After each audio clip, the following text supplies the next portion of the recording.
నమస్తే, welcome to doctor stock live. నేను మానస. చేతులు వణకడం, నడవడంలో ఇబ్బంది, శరీర కదలికలు నెమ్మదించడం, ఇవన్నీ సాధారణ వృద్ధాప్య లక్షణాలు కాదని, పార్కిన్సన్స్ వ్యాధికి సంకేతాలు కావచ్చని కూడా వైద్యులు హెచ్చరిస్తున్నారు. అయితే ప్రపంచవ్యాప్తంగా కూడా ఈ వ్యాధిగ్రస్తుల సంఖ్య క్రమంగానే పెరుగుతూనే వస్తుంది. అయితే సరైన సమయంలో గుర్తించి చికిత్స ప్రారంభిస్తే రోగులు సాధారణ జీవితాన్ని గడిపే అవకాశం కూడా ఉంటుందని ప్రధానంగా నిపుణులు చెబుతూ ఉంటారు. మరి అసలు ఈ వ్యాధి ఎవరికి వస్తుంది, అసలు ఎందుకు వస్తుంది, ఆధునిక చికిత్సలు ఎంతవరకు అందుబాటులో ఉన్నాయి, ఇలాంటి విషయాలు మనకు తెలియచేయడానికి మన స్టూడియోలో ఉన్నారు టీఎక్స్ హాస్పిటల్కు చెందిన ప్రముఖ consultant, neurologist, movement disorder specialist doctor Shivaroju గారు. మరి వారిని అడిగి మరిన్ని విషయాలు తెలుసుకునే ప్రయత్నం చేద్దాం. మరి డాక్టర్ గారితో నేరుగా మీరు కూడా మాట్లాడాలి అనుకున్న వాళ్ళైతే స్క్రీన్ పై స్క్రోల్ అవుతున్న నెంబర్స్కి కాల్ చేసి మీ సమస్య ఏదైనా కూడా డాక్టర్ గారితో మాట్లాడొచ్చు. సమస్య ఏదైనా నివృత్తి చేస్తారు. నమస్కారం డాక్టర్ గారు. నమస్తే అండి. నా పేరు డాక్టర్ శివరోజ. నేను neurologist and women disorder specialist at TX hospitals, Banjara hills. Okay, మరి డాక్టర్ గారు ముఖ్యంగా అంటే పార్కిన్సన్స్ వ్యాధి అంటే ఏంటి, అసలు ఇది ఎవరికి వస్తుంది? పార్కిన్సన్స్ వ్యాధి అనేది మన మెదడులో డోపమైన్ అనే ఒక కెమికల్ ఉత్పత్తి తగ్గడం వల్ల వచ్చే ఒక వ్యాధి. ఇది చాలా ఎక్కువ శాతం ఎక్కువ వయసు ఉన్న వాళ్ళలో, 60 పైబడిన వయసు ఉన్న వాళ్ళలో వచ్చే అవకాశం ఎక్కువ ఉంటుంది. ఈ డోపమైన్ తగ్గడం వల్ల పేషెంట్కి వచ్చే మార్పులు ఎలా ఉంటాయి అంటే చేతుల్లో వణుకు రావడం, లేకుంటే నడక నెమ్మది పడడం, చేసే పనులన్నీ నెమ్మది పడడం, నడకలో బ్యాలెన్స్ తప్పడం, ఇలాంటివే కాకుండా కొన్ని రకాల మానసిక ఇబ్బంది, ఒక్కొక్కసారి జ్ఞాపశక్తిలో ఇబ్బంది, ఇలాంటివి కూడా ఉండే అవకాశం ఉంటుంది. దీనికి కారణాలు రకరకాలు ఉండొచ్చు. కొన్ని జన్యుకరణమైన కారణాలు ఉంటాయి, కొన్ని రసాయనాల వల్ల, వాతావరణంలో కొన్ని చేంజెస్ వల్ల వచ్చే అవకాశం కూడా ఉంటుంది. ఓకే, ప్రధానంగా అంటే ఈ వ్యాధి వచ్చింది అని మనం తెలుసుకోవాలంటే ప్రధాన లక్షణం ఏంటి? ముఖ్యంగా ఈ వ్యాధికి 2 రకాల లక్షణాలు ఉంటాయి. అందరూ తెలిసింది కదలికకి సంబంధించిన వ్యాధి అని, దాన్ని మోటార్ సిమ్టమ్స్ అని అంటాము. ఇందాక నేను చెప్పినట్టు వణుకు రావడం, నడకలో ఇబ్బంది, బ్యాలెన్స్ తప్పడం, ఇవన్నీ. ఇవే కాకుండా చాలా వరకు పేషెంట్స్ లో నాన్ మోటార్ సిమ్టమ్స్ అని కూడా ఉంటాయి. ఈ లక్షణాలు ఎలాంటివి అంటే వాసన తగ్గిపోవడం, లేకపోతే రోజు జీర్ణంలో ప్రాబ్లం అవ్వడం, లేకపోతే నిద్రలో ఇబ్బంది అవ్వడం, నిద్రలో కలవరింతలు రావడం, ఇవి కొన్నిసార్లు కదలికకి సంబంధించిన ఇబ్బందుల కంటే కొన్ని 5 సంవత్సరాలు 10 సంవత్సరాల ముందు కూడా మొదలయ్యే అవకాశం ఉంటుంది. బట్ కామన్ గా పేషెంట్ మన దగ్గరకు వచ్చేటప్పుడు వణుకుతోనో, లేకపోతే నడకలో ఇబ్బందితోనో, నడుస్తుంటే పడిపోతున్నారని, ఇలాంటి లక్షణాలతో వస్తారు. వణుకు కూడా ఎక్కువ శాతం ఒకవైపు మొదలవుతుంది, తర్వాత ఒక సంవత్సరం తర్వాత, సంవత్సరంన్నర, 2 సంవత్సరాల తర్వాత రెండో వైపు కూడా వెళ్ళే అవకాశం ఉంటుంది. ఓకే, మరి డాక్టర్ గారు మనం ఇప్పుడు టీఎక్స్ హాస్పిటల్కి సంబంధించి చిన్న ఏవి చూద్దాం. ఏవి ప్లీజ్.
మీరు గనక అంటే చేతులు వణకడం, కాళ్ళల్లో తేడా రావడం, అంటే నడుస్తుంటే గనక కాళ్ళలో ఇబ్బంది, అలాగే శరీర కదలికలు కూడా నెమ్మదించడం, ఇలాంటి సమస్యలు ఏవైనా కూడా మీకు ఉన్నట్లయితే అసలు ఇది ఎక్కడికి కన్సల్ట్ అవ్వాలి, ఏంటి అనే విషయంలో మీరు ఇబ్బంది పడుతున్నారా? అయితే స్క్రీన్ పై స్క్రోల్ అవుతున్న నెంబర్స్‌కి కాల్ చేసి నేరుగా మీరు డాక్టర్ గారితో మాట్లాడొచ్చు. మీ సమస్య ఏదైనా కూడా డాక్టర్ గారైతే నివృత్తి చేస్తారు. అలాగే టీఎక్స్ హాస్పిటల్‌లో కూడా ప్రధానంగా మనకి చికిత్స అందిస్తారు. మీరు ఏ సమస్య ఉన్నా హాస్పిటల్‌కి వెళ్ళొచ్చు. డాక్టర్ గారితో నేరుగా కూడా కలవచ్చు. అలాగే స్క్రీన్ పైన ఉన్న నెంబర్ అయితే మీరు ఒకసారి సేవ్ చేసుకొని ఆ నెంబర్‌కి మీరు సంప్రదించొచ్చు. డాక్టర్ గారు ఎప్పుడు కూడా అందుబాటులో ఉంటారు. ఇక మీకు ఏ సమస్య ఉన్నా ఇప్పుడు ప్రెజెంట్ వెంటనే మీరు తెలుసుకోవాలనుకుంటే గనక స్క్రీన్ పై స్క్రోల్ అవుతున్న నెంబర్స్‌కి కాల్ చేసి మీరు డాక్టర్ గారితో నేరుగా మాట్లాడొచ్చండి. మరి డాక్టర్ గారు ఈ సమస్య అనేది అంటే ఈ వ్యాధి అనేది ప్రధానంగా ఏ వయసు వాళ్ళలో ఎక్కువ వస్తుందంటారు? ఇది ఎక్కువ శాతం 60 సంవత్సరాలు పైబడిన వాళ్ళలోనే వచ్చే అవకాశం ఎక్కువ ఉంటుంది. అందుకని మనం ఎక్కువ వయసు పడిన ముసలి వాళ్ళలో ఇలాంటి లక్షణాలు చూస్తూ ఉంటాం. బట్ అలాగే 60 సంవత్సరాలు పైన పడిన వాళ్ళలోనే ఖచ్చితంగా రావాల్సిన అవసరమేం లేదు. ఇది కొంచెం తక్కువ వయసు వాళ్ళలో కూడా రావచ్చు. బట్ 60 సంవత్సరాలు పైబడిన తర్వాత 5-10% వరకు ఇది వచ్చే అవకాశం పెరుగుతుంది. ఓకే. అంటే కేవలం అంటే పెద్దవాళ్ళలోనే ఎక్కువగా ఈ సమస్య ఎందుకొస్తుందంటారు? అంటే ఆహార లోపం అంటారా? లేదంటే ఇంకేమన్నా? ఆహార లోపం వల్ల వచ్చే అవకాశం తక్కువ. దీనికి కారణం ఎందుకు వస్తుంది అని ఇప్పటి వరకు మన పరిశోధనలో ఖచ్చితంగా అయితే మనకి పరిశోధనలో రిజల్ట్ అయితే బయటికి రాలేదు. కానీ కొన్ని రసాయనాలు, కొన్ని పెస్టిసైడ్స్ లేకుంటే బావిలో నీళ్లు కొన్ని తాగడం, పొలాల్లో చెల్లే కొన్ని పెస్టిసైడ్‌కి ఎక్స్‌పోజ్ అవ్వడం ఇలాంటి కారణాల వల్ల వచ్చే అవకాశం ఉంటుంది. కొందరిలో చిన్న వయసులో వచ్చిన వాళ్ళలో 40 సంవత్సరాల లోపు దాన్ని మేము యంగ్ ఆన్సెట్ పార్కిన్సన్స్ డిసీజ్ అంటాం. లేకపోతే 20 సంవత్సరాల లోపు రావడం జువెనైల్ పార్కిన్సన్స్ అంటాం. ఇలాంటి పేషెంట్స్ లో కొంచెం జన్యుపరమైన కారణాలు ఉండే అవకాశం ఎక్కువ ఉంటుంది. ఇలా ఎవరైనా తక్కువ వయసులో పార్కిన్సన్ లక్షణాలతో వస్తే వాళ్ళకి కుటుంబంలో ఇలాంటి లక్షణాలతో ఇంతకుముందు పెద్దవాళ్ళు ఎవరైనా ఉన్నారా అని తెలుసుకోవడం చాలా ముఖ్యమైన విషయం. ఓకే. మరి డాక్టర్ గారు ఈ పార్కిన్సన్ వ్యాధికి సంబంధించి మన టీఎక్స్ హాస్పిటల్‌లో ఎలాంటి ట్రీట్మెంట్ ఉంటుంది? మీరు ఎలా చేస్తారు? మెయిన్‌గా ముందుగా ఎలాంటి పరీక్షలు చేస్తారు?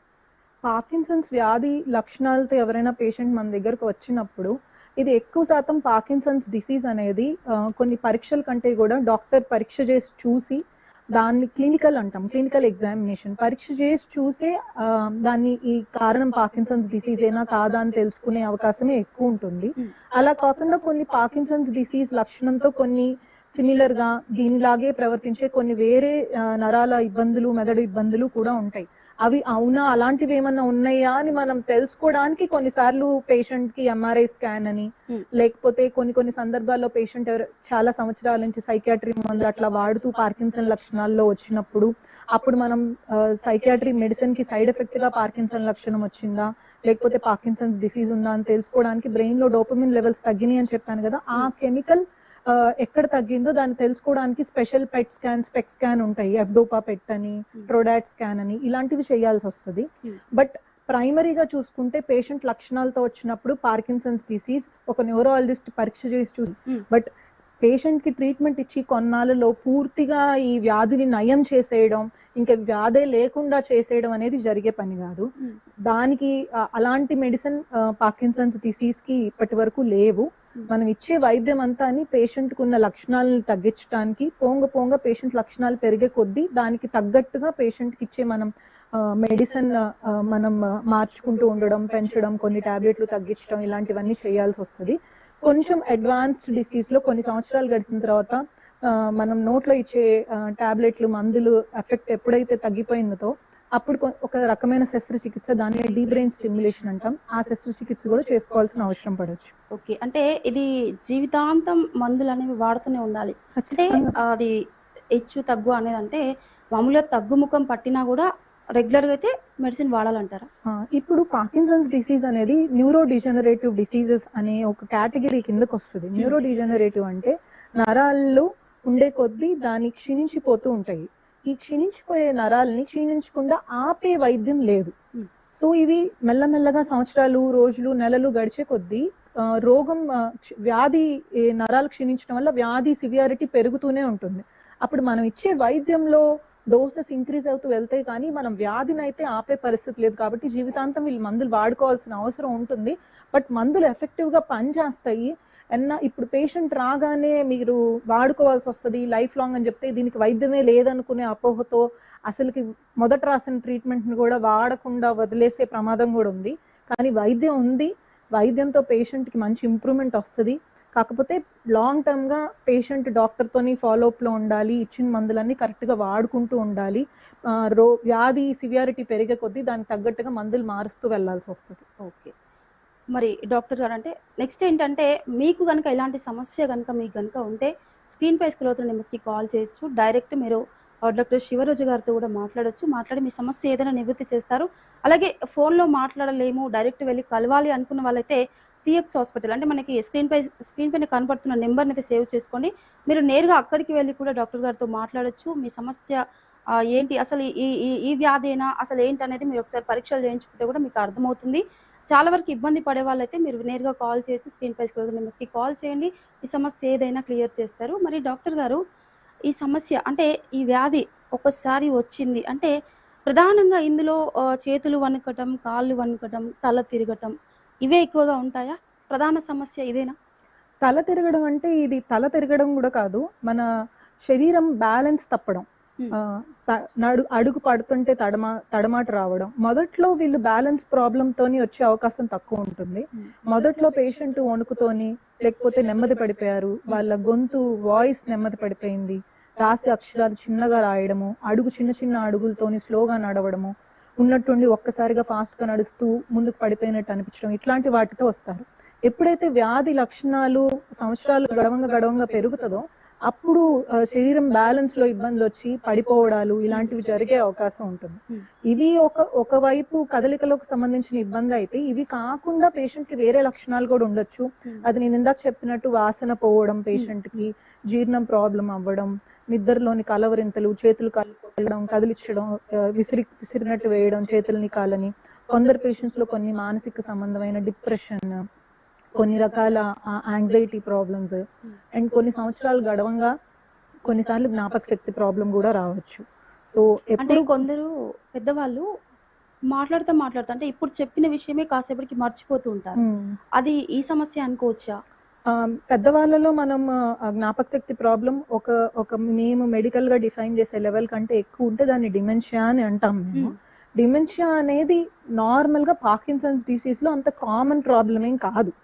పార్కిన్సన్స్ డిసీజ్ మొదటి సంవత్సరాల్లో డిమెన్షియా ఉండే ఛాన్సెస్ తక్కువ. ఎవరైనా పేషెంట్ మొదటి సంవత్సరాల్లోనే పార్కిన్సన్స్ డిసీజ్ లక్షణాలతో పాటుగా ఈ జ్ఞాపక శక్తి ప్రాబ్లం చాలా ఎక్కువ ఉండి డిమెన్షియా ప్రాబ్లం ఎక్కువ ఉంటే కొన్ని వేరే రకం పార్కిన్సన్స్ డిసీజ్ లాంటివి కొన్ని వేరే రకమైన కొన్ని ప్రాబ్లమ్స్ ఉంటాయి. అలాంటి వ్యాధి వల్ల ఏమన్నా వీళ్ళు గురి అయి ఉన్నారా, ఇది పార్కిన్సన్స్ డిసీజా అవునా కాదా అని కన్ఫర్మేషన్ ముందు చేసుకోవాల్సి వస్తుంది. అండ్ కొన్ని సంవత్సరాలు గడిచిన తర్వాత పార్కిన్సన్స్ పీడీ రిలేటెడ్ డిమెన్షియా అని పార్కిన్సన్స్ డిసీజ్ పేషెంట్స్ లో కూడా డిమెన్షియా రావచ్చు. వాళ్ళలో దానికి సంబంధించిన డిమెన్షియాని కంట్రోల్ చేయడానికి ఇచ్చే మెడిసిన్ ఇవ్వాల్సి వస్తుంది. But as such first problem అయితే పార్కిన్సన్స్ డిసీజ్ లో డిమెన్షియా జ్ఞాపక శక్తి ప్రాబ్లం రావడం అనేది అరుదు. దానికి వేరే కారణాలు ఆల్జీమస్ డిసీజ్, ఫ్రాంటోటెంపోరల్ డిమెన్షియా, ఇంకేదైనా సరి చేయగలిగిన కారణాలు ఉన్నాయేమో చూసుకోవాలి. ఓకే రైట్ డాక్టర్ గారు, కాల్ తీసుకుందాం. హలో హలో, నమస్తే అండి. నమస్తే అండి, మీ పేరు ఎక్కడి నుంచి మాట్లాడుతున్నారు? హలో హలో అండి. నమస్తే అండి డాక్టర్ గారు. నమస్తే అండి, మీ పేరు ఎక్కడి నుంచి మాట్లాడుతున్నారమ్మా? విజయవాడ నుంచి అండి. విజయవాడ నుంచి. నా పేరు లక్ష్మి అండి. లక్ష్మి గారు మాట్లాడండి, డాక్టర్ గారితో మాట్లాడండి. నమస్తే అండి లక్ష్మి గారు, చెప్పండి. నమస్తే డాక్టర్ గారు. నమస్తే. ఇప్పుడు మా వారికి అండి కొంచెం వణుకుడు, మాట కొంచెం క్లియర్ గా రావట్లేదండి. ఓకే. దాని గురించి డాక్టర్ కి చూపించాం, మందులు వాడుతున్నామండి. ఓకే. దీనికి ఏమన్నా సొల్యూషన్ ఉంటుందండి? ఇంకా ఏమి ఉండదండి? దీనికి మాట క్లియర్ గా రాకపోవడం అనేది ఉన్నట్టుండి ఒక్కసారిగా జరిగిందా అండి, లేకుంటే మెల్లమెల్లగా వచ్చిందా? వినపడతలేదండి. మాట క్లియర్ గా రాకపోవడం ఒక్కసారిగా వచ్చిందా లేకపోతే మెల్లమెల్లగా పెరుగుతూ వచ్చిందా అని అడుగుతున్నాను. వచ్చిందండి. ఫస్ట్ నుంచి లేదండి, ఒక సంవత్సరం నుంచి ఇలాగా కొంచెం నడక స్లో అయిపోయిందండి బాగా. ఓకే. ఓకే. ఇప్పుడు మాట గురించే కొంచెం బాధగా ఉంది. మాట అన్నది కొంచెం క్లియర్ గా రావటం, ఎమ్మటే జవాబు చెప్పలేకపోవటం అలా ఉంటుందండి. ఇక్కడ విజయవాడలో హాస్పిటల్ చూపించామండి, మెడిసిన్ వాడుతున్నామండి. దీనికి వ్యాధి పేరు ఏమైనా చెప్పున్నారా అండి? చూసిన డాక్టర్ గారు మీకు అదేనండి, పార్కిన్సన్స్ ఇదే డిసీజ్ అని చెప్పారండి. ఇది పార్కిన్సన్స్ డిసీజ్ మెదడులో అని చెప్పారు. ఒక ఓకే, రసాయనం ఉన్నది, ఇది తగ్గింది అని చెప్పారు. తయారవ్వదమ్మా. ఇది ఏజ్ అంటే 80 ఏళ్ళండి. Okay okay. ఇది ఏమైతుంది అంటే అమ్మా, మీకు మందులు మొదలు పెట్టినప్పుడు మనం ఏ మందులు పార్కిన్సన్స్ డిసీజ్ కి మొదలు పెట్టే మందులు మనం ఫస్ట్ చాలా తక్కువ డోసులో మొదలు పెడతాం. ఎందుకంటే ఎక్కువ డోసులో ఇచ్చినప్పుడు దానికి సంబంధించిన సైడ్ ఎఫెక్ట్స్ ఇబ్బందులు వచ్చే అవకాశం ఉంటుంది. సో తక్కువ డోసులో పేషెంట్ కి మొదలు పెడతాం. మెల్లమెల్లగా పేషెంట్ ఇంప్రూవ్మెంట్ చూసుకొని పేషెంట్ కి మందులు సరిగ్గా పడుతున్నాయి అని కన్ఫర్మ్ చేసుకున్న తర్వాత కొంచెం డోస్ మనం పెంచుకుంటూ వెళ్తాం. సో మీకు మొదలు పెట్టిన డోస్ లో నుంచి కొంచెం పెరుగుంటే ఇంకా పెంచాల్సిన అవసరం ఉందేమో, ఇంకొకసారి మీరు డాక్టర్ ని కన్సల్ట్ అయితే చూసి డోస్ కొంచెం అవసరం అయితే పెంచుతారు. అంటే ఇంకా రాదని చెప్తున్నారండి. ఇంకా రాదు అంటే కొంచెం అంటే ఇప్పుడు ఇలాగే అండి, ఈ మందులు వాడుతూ ఇలా మెయింటైన్ చేయండి అంటున్నారు, కానీ మా వాయిస్ ఆయన నడక గాని అదేనండి ఇందాక లక్ష్మి గారు నేను ఇందాక చెప్పినట్టు ఇది పూర్తిగా నయం చేసేసి ముందులాగా నార్మల్ గా చేసే అవకాశం కొంచెం తక్కువ ఉంటుంది కానీ బట్ మందులతో మేనేజ్ చేసి కొంచెం ఇంప్రూవ్మెంట్ వచ్చేటట్టు అయితే ఖచ్చితంగా చేసుకోవచ్చు. కాకపోతే 80 సంవత్సరాల వాళ్ళలో ఏంటంటే కొంచెం వ్యాధి ముదిరిన తర్వాత మనం నార్మల్ గా కొంచెం తక్కువ వయసు వాళ్ళలో డీ బ్రెయిన్ స్టిమ్యులేషన్ అని ఒక శస్త్రచికిత్స చేసే అవకాశం ఉంటుంది. కొంచెం 80 సంవత్సరాల వయసు వాళ్ళలో ఆ శస్త్రచికిత్స చేయడానికి డాక్టర్లు ప్రిఫర్ చేయరు. చేయడం వల్ల కొన్ని నష్టాలు ఎక్కువ ఉంటాయి లాభాల కంటే. సో మందుల మీద వాడుకోవడమే కొంచెం కరెక్ట్ దీనికి. కాకపోతే డోస్ కరెక్ట్ డోస్ ఏంటి అనేది ఇంకొకసారి డాక్టర్ గారితో ఫాలోఅప్ లో ఉండి కొంచెం కాన్ఫిడెంట్ గా డాక్టర్ గారిని నమ్మి మెడిసిన్ మందులు అవసరాన్ని బట్టి పెంచినవి పెంచుకోండి. బట్ ఆ డాక్టర్ గారు మీకు చెప్పినట్టు నిజంగానే దీన్ని పూర్తిగా నయం చేసి ముందులాగా చేసే అవకాశం అయితే లేదండి. అది ఫస్ట్ మనం అర్థం చేసుకోకపోతే దాని గురించి అనవసరమైన స్ట్రెస్ కూడా పెరిగే అవకాశం ఉంటుంది మీకు కుటుంబంలో అందరికి. రైట్ లక్ష్మి గారు, థ్యాంక్ యూ కాల్ చేసినందుకు. మరి డాక్టర్ గారు, ఈ వ్యాధి అనేది వంశపారపర్యంగా వస్తుందంటారా? వచ్చే అవకాశం ఉందండి. మామూలుగా నేను చెప్పినట్టు ఎక్కువ శాతం పేషెంట్లు 60 సంవత్సరాల పైనే ఈ వ్యాధితోని సఫర్ అవుతారు. కొందరిలో 40 సంవత్సరాల లోపు 20 సంవత్సరాల లోపు రేర్ గా వచ్చే అవకాశం ఉంటుంది. దీన్ని మేము 40 ఏళ్ల లోపు వస్తే యంగ్ ఆన్సెట్ పార్కిన్సన్స్ డిసీజ్ అంటాం. ఈ పేషెంట్స్ లో ఖచ్చితంగా జన్యుపరమైన కారణం ఉందా అని మనం చూడాల్సి వస్తుంది. చాలా డీటెయిల్డ్ గా కుటుంబంలో ఇలాంటి సమస్యలే ఉన్నాయా అని మనం తెలుసుకోవాల్సి వస్తుంది. ఇంకా అవసరం అయితే జెనెటిక్ టెస్టింగ్ ఉంటుంది. ఏమైనా జీన్ ప్రాబ్లం వల్ల ఇది వచ్చిందా అని జెనెటిక్ జెన్యూ టెస్ట్ కూడా ఒక బ్లడ్ టెస్ట్ ఉంటుంది, అది కూడా చేయించాల్సిన అవసరం ఉంటుంది. ఓకే, అంటే మరి ప్రధానంగా అంటే ఈ వ్యాధి వచ్చిన వాళ్ళని ఇంట్లో కుటుంబ సభ్యులు ఎలా చూసుకోవాలి? అంటే ఇది అంటువ్యాధి అని మనం అనుకోవచ్చా? ఇది అంటువ్యాధి అస్సలు అంటే అస్సలు కాదండి. కొన్ని చిన్న వయసులో ప్రెసెంట్ అయిన వాళ్ళకి నేను చెప్పినట్టు జన్యుపరంగా నెక్స్ట్ జనరేషన్ కి వెళ్ళే ఛాన్స్ కొందరిలో ఉంటది, అందరిలో అని అనలేం కూడా. జాగ్రత్తల దగ్గరకు వచ్చేటప్పటికి ఇందులో మెడిసిన్ తీసుకోవాల్సినవి చాలా జాగ్రత్తగా తీసుకోవాలి. డాక్టర్ చెప్పిన టైంకి తీసుకోవాలి. దీనికి మనం ఇచ్చే డోపమైన్ కెమికల్ లాంటిది సప్లిమెంటేషన్ ఇస్తాం. లెవోడోపా, సిండోపా అనే మెడికేషన్ ఇస్తాం. లెవోడోపా కార్బిడోపా కాంబినేషన్ లో ఇస్తాం. ఈ టాబ్లెట్స్ ఏంటంటే కరెక్ట్ డోస్ స్కెడ్యూల్ డాక్టర్ ఎట్లా చెప్పారో ఆ టాబ్లెట్స్ దాని ప్రకారం వేసుకోవాలి. అండ్ ఖచ్చితంగా ఫుడ్ తోని గ్యాప్ ఉంచేసుకోవాలి. టాబ్లెట్ వేసుకోవడానికి ఒక గంట ముందు గంట తర్వాత ఫుడ్ తినకుండా ఉండాలి. ఫుడ్ తో పాటు వేసుకుంటే టాబ్లెట్ అబ్జార్ప్షన్ సరిగ్గా జరగదు. సో పేషెంట్ కరెక్ట్ గా చెప్పిన టైంకి టాబ్లెట్ వేసుకుంటున్నారా లేదా, కరెక్ట్ కాంప్లైన్స్ ఉందా లేదా, అండ్ కొంచెం ఇది ఎక్కువ వయసు ఉన్న వాళ్ళలో వస్తుంది కాబట్టి దీని రిలేటెడ్ ఏదైనా సైడ్ ఎఫెక్ట్స్ పేషెంట్స్కి వస్తున్నాయి అంటే కళ్ళు తిరగడం కానీ ఇట్లాంటివి ఏమైనా వస్తే వెంటనే అవి రికగ్నైజ్ చేసి డాక్టర్ దగ్గరికి తీసుకెళ్లడం చేయాల్సి వస్తుంది. ఇంకొకటి పేషెంట్ ఒక్కొక్కసారి డోపమైన్ మెడికేషన్ ఇచ్చిన తర్వాత కదలికలో రెగ్యులేషన్ పోయి బాగా నెమ్మదిగా నడుస్తున్న వాళ్ళు చాలా ఎక్కువ మూమెంట్ వచ్చేసి ఓవర్గా డాన్స్ చేస్తున్నట్టు మూమెంట్ అట్లా వస్తుంది. దాన్ని మేము డిస్కైనీజియా అంటాం. అలాంటివి ఏమైనా డెవలప్ అయినప్పుడు కూడా కొన్ని డోసెస్ లో చేంజెస్ చేసుకోవాల్సిన అవసరం ఉంటుంది. అప్పుడు కూడా డాక్టర్ల దగ్గర తీసుకురావాలి. వీటన్నిటికంటే ముఖ్యమైన విషయం పార్కిన్సన్స్ పేషెంట్స్ ఫాల్ రిస్క్, అంటే కింద పడిపోయే ప్రమాదం ఎక్కువ ఉంటుంది బ్యాలెన్స్ ప్రాబ్లం వల్ల. సో ఖచ్చితంగా ఫ్యామిలీ చాలా జాగ్రత్తగా ఉండాల్సింది, కింద పడకుండా ఉండే విషయంలో జాగ్రత్త తీసుకోవాలి. పార్కిన్సన్స్ డిసీజ్ యాజ్ సచ్ పేషెంట్కి ప్రాణానికి హాని చేసే వ్యాధి కాదు. అంటే పేషెంట్ టాబ్లెట్స్ వాడుకుంటూ చాలా సంవత్సరాలు పేషెంట్ జీవితం గడపగలుగుతారు. కానీ ఎప్పుడైతే కింద పడ్డం వల్ల తలకు దెబ్బ తగలడము, లేకపోతే ఇంకేదైనా ఫ్రాక్చర్లు అవ్వడము ఇట్లాంటివి జరిగినప్పుడు పేషెంట్ లైఫ్ రిస్క్ అయ్యే ఛాన్సెస్, లేకపోతే మంచానికి ఉండిపోయే ఛాన్సెస్ ఇట్లా ఎక్కువ ఉంటాయి. సో కింద పడకుండా ఉండే విషయంలో చాలా జాగ్రత్త తీసుకోవాలి. ఇంట్లో అంతా ఏరియా పేషెంట్ తిరిగే ఏరియా కొంచెం సేఫ్గా ఉంచుకోవాలి. అవసరం అయితే కొంచెం మనం టాడ్లర్స్ 2 ఏళ్ళ లోపు పిల్లలు చిన్నప్పుడు నడుస్తున్నప్పుడు అట్లా ఉన్నప్పుడు మనం ఎట్లా అయితే కింద పడుతున్నా కూడా కొంచెం సాఫ్ట్ సర్ఫేస్ ఉండేటట్టు చూసుకుంటాం. అట్లా బాత్రూంలో రైల్స్ పెట్టుకోవడం, కమోడ్ మీద కూర్చోడానికి రైలు పెట్టి కూర్చోవడం, పెట్టుకొని ఎక్కడం, ఇలాంటి అన్ని జాగ్రత్తలు మనం తీసుకుంటే కింద పడకుండా చూసుకోవచ్చు. ఓకే, మరి డాక్టర్ గారు ఎక్కువగా అంటే మధుమేహం, బీపీ ఈ వ్యాధులు ఉన్న వాళ్ళకి కూడా ఒకవేళ ఈ వ్యాధి సోకితే Hmm. ఆ, తర్వాత ఎలాంటి సమస్యలు ఎదుర్కొంటారు? నెక్స్ట్ ఏంటంటే ఇది ఒకవేళ నిర్లక్ష్యం చేస్తే ఎలాంటి సమస్యలకు దారితీస్తుందంట? ఓకే. యాక్చువల్‌గా మధుమేహం గానీ, రక్తపోటు గానీ ఉన్న వాళ్ళకి పార్కిన్సన్స్ డిసీజ్ వచ్చే ఛాన్సెస్ అనేవి మనకి ఇప్పటివరకు ఏ పరిశోధనలోని రెండికి లింక్ అయితే తెలియలేదు. అలాంటి లింక్ కూడా లేదు. కాకపోతే మధుమేహం, బీపీ కంట్రోల్‌లో లేనప్పుడు ఏమవుతదంటే తెలియకుండా బ్రెయిన్‌లో చిన్న చిన్న క్లాట్స్ లాగా రక్తం గడ్డగట్టి తయారైతా కొన్నాళ్ళకి ఎక్కువ క్లాట్స్ బిల్డ్ అయిన తర్వాత పార్కిన్సన్స్ డిసీజ్ లాంటి ప్రాబ్లమే ఇంకొక ప్రాబ్లమ్ ఉంటది. దాన్నే మేము వాస్కులర్ పార్కిన్సోనిజం అంటాం. అది బ్రెయిన్‌లో క్లాట్స్ అన్నీ ఎక్కువైపోవడం వల్ల వచ్చేది. అది అందులో కూడా పేషెంట్స్ పార్కిన్సన్స్ డిసీజ్‌లో లానే కొంచెం మెల్లగా నడవడం, బ్యాలెన్స్ తప్పడం ఇట్లాంటియన్నీ అవుతూ ఉంటారు. సో ఆ లక్షణాలను మనం రాకుండా చూసుకోవడానికి ఖచ్చితంగా మధుమేహం, రక్తపోటు కంట్రోల్‌లో ఉంచుకోవాలి. దానికి సంబంధించిన మందులు వాడాలి. అండ్ దీన్ని నిర్లక్ష్యం చేస్తే వచ్చే ప్రమాదాలు ఏమైనా ఇందాక నేను చెప్పినట్టు కింద పడితే పడినప్పుడు తలకు దెబ్బలు తగలడం, ఫ్రాక్చర్లు అవ్వడం ఇలాంటివి. అండ్ పార్కిన్సన్స్ డిసీజ్ పొంగ కొంచెం వ్యాధి తీవ్రత పెరిగిన తర్వాత మింగే దానిలో ఇబ్బంది అవుతుంది. డిస్ఫేజియా అంటాం మేము. నీళ్లు మింగడంలో ఇబ్బంది అవ్వడం, అండ్ ఇంకా ప్రోగ్రెస్ అయితే ఆహారం మింగడంలో కూడా ఇబ్బంది అవ్వడం జరుగుతుంది. ఇలా మింగడంలో ఇబ్బంది అయినప్పుడు పేషెంట్ కి సరైన పోషకం దక్కదు బాడీకి. పేషెంట్ కి మజిల్ లాస్ ఉంటుంది. మజిల్ లాస్ ఎప్పుడైతే అయితే స్ట్రెంత్ ఎప్పుడు ఉండదో కింద పడిపోయే రిస్క్ ఎక్కువ ఉంటుంది. కింద పడి ఫ్రాక్చర్లు అయ్యే రిస్క్ ఎక్కువ ఉంటుంది. అండ్ ఇంకొకసారి మింగడం ఇబ్బంది అయితే మనకి పొట్టలోకి వెళ్లాల్సిన ఆహారం ఊపిరితిత్తులోకి వెళ్ళి నిమ్ము చేసే అవకాశం కూడా ఉంటుంది. సో ఆ విషయాల్లో జాగ్రత్త తీసుకోవాలి. ఇలాంటివి మందులు కరెక్ట్ గా వాడితే ఇలాంటి కాంప్లికేషన్స్ రాకుండా ఆపగలుగుతాం. ఓకే, రైట్ డాక్టర్ గారు, కాల్ తీసుకుందాం.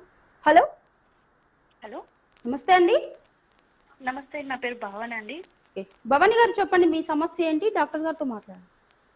హలో, నమస్తే డాక్టర్ గారు. నమస్తే అమ్మా భవాని గారు, చెప్పండి. మా తాతయ్య గారికి 66 ఏజ్. ఏ పని చేసినా లేకపోతే ఏదైనా తింటున్నప్పుడు షివరింగ్ అయిపోతారు, హ్యాండ్స్ అవన్నీ. ఓకే, అంటే తిమ్మిళ్ళు పడుతున్నాయి అని అంటారు, తర్వాత షివరింగ్ వస్తుంది అంటారు. ఇది మీ కంటికి కనిపించేటట్టు వణుకు ఉంటుందా అండి? అర్థం కాలేదు. మీకు కనిపిస్తుంటదా ఆయనకు వణుకు రావడం చేతులలో? చెప్తూ ఉంటారండి, ఆయనే చెప్తారు. అంటే మీరు చూసినప్పుడు వణుకేం రాదా అండి చేతులలో? టీవీ చూస్తూ మాట్లాడద్దమ్మా, టీవీ చూస్తూ మాట్లాడితే కాల్ కట్ అయిపోతుంది.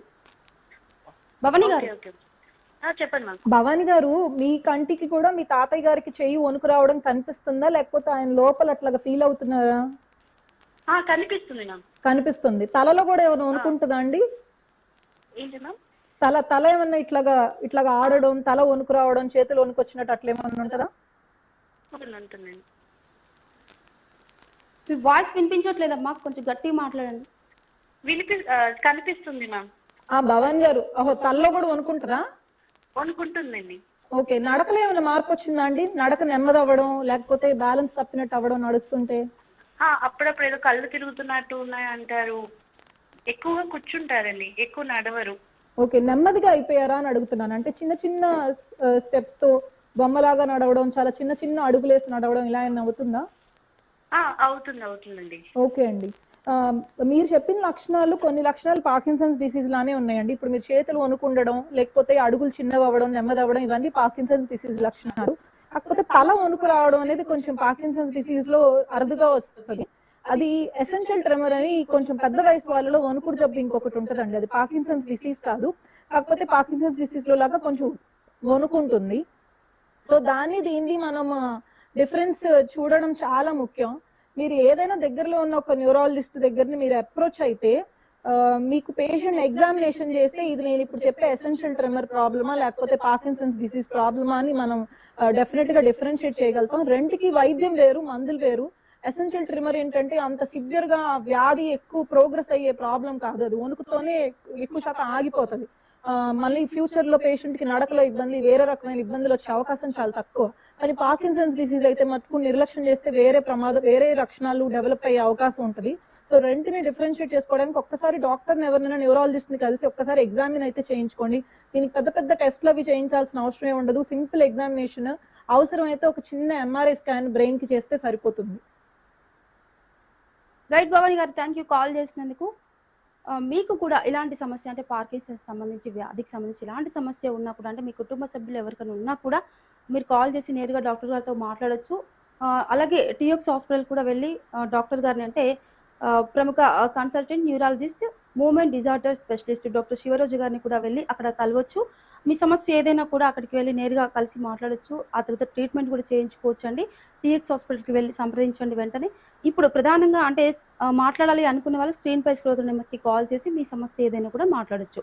అలాగే మరి డాక్టర్ గారు మనం హాస్పిటల్‌కి సంబంధించి చిన్న ఏవి చూద్దాం. ఏవి ప్లీజ్?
ఓకే. మరి డాక్టర్ గారు ముఖ్యంగా అంటే ఈ వ్యాధి సోకిన వాళ్ళలో అంటే ఈ వ్యాయామం, యోగా, వాకింగ్ వంటి చేస్తే గనక ఎలాంటి ప్రయోజనం చేకూరుతుంది? ఖచ్చితంగా వ్యాయామం వల్ల ఉపయోగం ఉంటుందండి. ఎప్పుడైతే ఈ పేషెంట్స్ లో పార్కిన్సన్ పేషెంట్స్ లో రిజిడిటీ అనే ప్రాబ్లం ఉంటుంది. అంటే కండరాల్లో బిగుసు ఉంటుంది. మనం వ్యాయామం చేసి స్ట్రెచింగ్ ఎక్సర్సైజెస్ ఇలాంటివి చేసినప్పుడు ఆ రిజిడిటీ తగ్గే ఛాన్సెస్ ఉంటుంది. అండ్ ఇంకొకటి గేట్ బ్యాలెన్సింగ్ ఎక్సర్సైజెస్ అంటారు. వీళ్ళలో బ్యాలెన్స్ ప్రాబ్లం, శరీర సమతుల్యతలో ఇబ్బంది ఇలాంటివి వచ్చే అవకాశం ఎక్కువ ఉంటుంది. కాబట్టి ముందు నుంచి గేట్ ట్రైనింగ్, బ్యాలెన్స్ ట్రైనింగ్ చేయడం వల్ల కింద పడే అవకాశం, ఫాల్ రిస్క్ మనం తగ్గించిన వాళ్ళు అవుతాం. అండ్ కొన్ని పరిశోధనలు ఏం చెప్తుందంటే ఫిజికల్లీ ఎవరైతే యాక్టివ్ ఉంటారో వాళ్ళలో పార్కిన్సన్ వచ్చే అవకాశం కూడా తక్కువ ఉంది అని చూపిస్తున్నారు. సో పార్కిన్సన్ రాకుండా ఉంచడానికి మనకి వ్యాయామం ఇంపార్టెంట్. వచ్చిన తర్వాత వ్యాధి ప్రోగ్రెషన్ ని తగ్గించడానికి, వ్యాధిలో ఉండే లక్షణాలతోని మనం డీల్ చేయడానికి అన్నిటికీ వ్యాయామం అవసరం. ఓకే డాక్టర్ గారు. మరి ఇందులో అంటే డీబీఎస్ అని ఉంటుంది. అంటే డీబీఎస్ అంటే ఏంటి? ఇది ఎప్పుడు అవసరం పడుతుందంటారు? డిబిఎస్ అంటే డీప్ బ్రెయిన్ స్టిమ్యులేషన్ అండి. ఇది మనకి కొన్ని సంవత్సరాల తర్వాత ఎప్పుడైతే మందులు పెద్దగా ఎఫెక్టివ్ అవ్వకుండా అయిపోతాయో, లేకపోతే మందుల వల్ల వచ్చే కొన్ని సైడ్ ఎఫెక్ట్స్ వస్తాయో, కొందరు పేషెంట్స్ లో మందులు సరిగ్గా టాలరేట్ చేయలేకపోతారు. మందులు తినగానే వామిటింగ్ అయిపోవడం, కళ్ళు తిరిగిపోవడం ఇలాంటివి జరుగుతూ ఉంటాయి. ఇలాంటి వాళ్ళలో కొన్ని సంవత్సరాల తర్వాత డీప్ బ్రెయిన్ స్టిమ్యులేషన్ అనే సర్జరీ చేయొచ్చు. బ్రెయిన్ లో ఏ ఏరియాలో అయితే మనం డోపమైన్ అనే కెమికల్ మనకి రావడం తగ్గిందని అంటున్నామో ఆ ఏరియాలో ఒక చిన్న స్కల్ కి చిన్న హోల్స్ చేసి అందులో నుంచి ఎలక్ట్రోడ్ తీసుకెళ్లి ఫిక్స్ చేస్తాము. మనం అక్కడ ఎలాంటి స్టిమ్యులేషన్ జరుగుతుందో దాన్ని కొంచెం మనం దాన్ని మార్చగలుగుతాం, ఆల్టర్ చేయగలుగుతాం. దానివల్ల పేషెంట్ కి వ్యాధి లక్షణాలు తగ్గే అవకాశం ఉంటుంది. ఇది 100% వ్యాధిని సరిచేయకపోయినా 70-80% వరకు దీని ఎఫెక్ట్ ఉంటుంది. వ్యాధికి సంబంధించిన మందులు వాడకం చాలా వరకు డోస్ రిక్వైర్మెంట్, అంటే వ్యాధికి ఎంత మందులు వాడాలో అది రిక్వైర్మెంట్ కూడా చాలా తగ్గిపోతుంది. కాబట్టి ఆ మందుల వల్ల వచ్చే సైడ్ ఎఫెక్ట్స్ కూడా తగ్గిపోతాయి. చాలా సింపుల్ సర్జరీ, కాకపోతే కొంచెం costly surgery, but very effective. Okay. మరి డాక్టర్ గారు ముఖ్యంగా అంటే ప్రజల్లో ఈ వ్యాధికి సంబంధించి కొన్ని అపోహలు అయితే ఉన్నాయి. దానికి మీరు ఎలాంటి సందేశం ఇస్తారు? అపోహలు మెయిన్ గా ముసలి వాళ్ళలో ఎవరికైనా వణుకు వస్తుంటే ఇది వయసు మీద వచ్చే వణుకు, దీనికి ఏమి ప్రత్యేకంగా చూపించాల్సిన అవసరం లేదు, వయసు వస్తే ఎవరికైనా వణుకు వస్తుంది అని అనుకోవడం, ఇది అన్నిటికంటే చాలా తినకపోవడం వల్ల వస్తుంది అని అనుకుంటారు. వయసులో ఎవరికైనా వస్తుంది, వయసు పడ్డాక వణుకు లేకుండా ఎలా ఉంటది, ఇట్లాంటివి. ఈ వయసులో వచ్చే కొన్ని ఉంటాయి, కానీ అన్ని వణుకులు అలాంటి వణుకులే అనుకొని నిర్లక్ష్యం చేస్తే పేషెంట్ కి వేరే రకమైన ఇబ్బందులు వచ్చే అవకాశం ఉంటుంది. అదే కాకుండా కొందరు పార్కిన్సన్ నేను చెప్పినట్టు ఒకవైపు వణుకు రావడం, ఒకవైపు మూమెంట్ తగ్గడం మొదలయ్యి తర్వాత రెండో వైపుకి వెళ్తుంది. సో ఒకవైపు ఎప్పుడైతే మూమెంట్ తగ్గుతుందో కొందరు ఏమనుకుంటారంటే పక్షవాతం లక్షణాలు వచ్చినాయి. ఎప్పుడైనా మనకు పక్షవాతంలో మన వాడుక భాషలో వినేది ఏంటంటే ఒక పక్క చెయ్యి కాలు పడిపోయింది అనేది వాడుక భాషలో మనం వింటూ ఉంటాం. సో పార్కిన్సన్స్ లో కూడా ఎప్పుడైతే ఒకవైపు కదలిక తగ్గిద్దో ఈయనకు పక్షవాతం తాలూకు సూచనలు వచ్చినాయి అని అనుకుంటూ ఉంటారు. కానీ ఇట్లాగా పార్కిన్సన్స్ లో వచ్చేది మెల్లమెల్లగా వస్తుంది కదలిక తగ్గడం అనేది. పక్షవాతం ఏదొచ్చినా సడన్ గా ఒక్కసారిగా ఒకటే రోజులో వస్తుంది. పార్కిన్సన్ ఎప్పుడు ఒకటే రోజులో రాదు, దానికి రోజులు వారాలు టైం పడుతుంది వ్యాధి కొంచెం లక్షణం బయటికి రావడానికి.